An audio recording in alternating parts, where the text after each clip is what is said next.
Hi, I've been trying to work on something new recently that's maybe not solving the biggest problem in the world, but uh, it's, I think, a worthwhile pursuit. And that's whenever we set out to create a dash or we're given a dash from someone, a lot of the time we have functionalities that aren't necessarily useful. For example, we might have traction control 1, traction control 2, brake bias, map, and ABS as I have on this display that I created. And that's all well and good up until the point where we change sim or we change car in the said sim, and suddenly none of those work. Kind of makes the whole dash useless to a degree. And it's a shame because we put a lot of time into creating these dashes, and then suddenly we find that we're in a car that we can't use it with. So what I wanted to do was build upon what Solpic has already done and offered, some functionality differences, but you have to go into their plugin in order to change that. And I've spoken with them and proposed some ideas about, an on-display menu changing system, and it's all well and good for me to say, hey, go and do this. Well, I figured I would try and actually do it myself, independent of their plugin, so that perhaps in the future we don't need just a specific plugin in order to do this. Currently it still requires a plugin, but it's one that I helped to create with Morgan some time ago for one of my other dashes. Anyway, I digress. What I'm proposing is this. So I have a menu that comes up when I click a specific button, brings up my menu, and what it does is it only functions with a specific funky switch.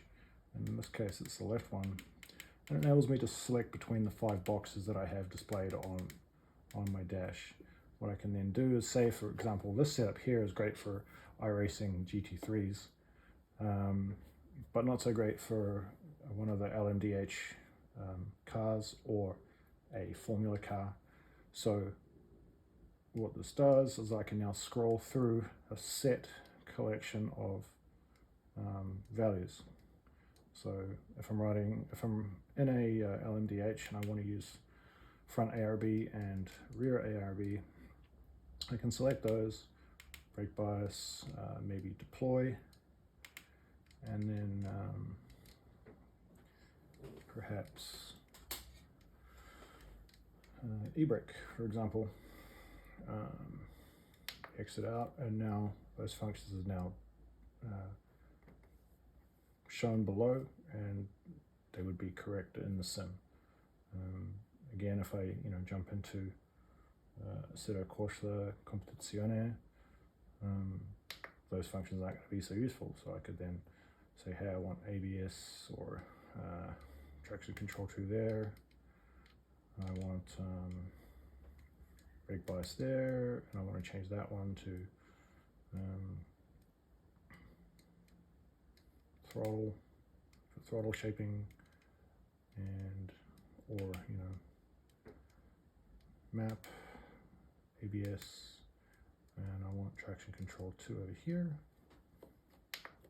and that's all set up down below as I would like to see it. And obviously there's still limitations as far as the simulator and the data that it's provided. Things like AMS2 doesn't spit out a lot of full data for these displays, so I can't give people something that doesn't exist. However, they could adjust it to be more useful to them however they see fit. And the option to add more functions certainly exists. In respect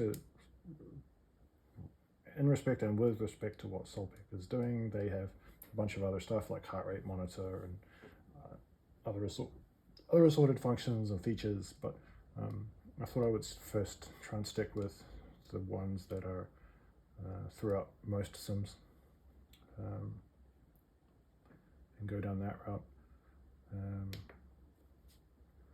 So hopefully this is something I can build upon. It's still, it's taken a long while to get here, and it still has a long way to go, but it's really promising, and I think it's provides a lot of value to our end users.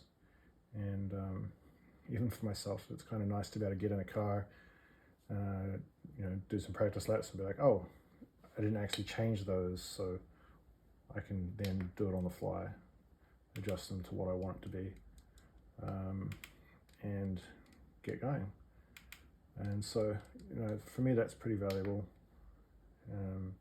I think I mentioned, but the SolPack plugin, you then need to go into that and change them before you even get into the sim, and then go back out and they should be displayed properly. And they do an amazing job.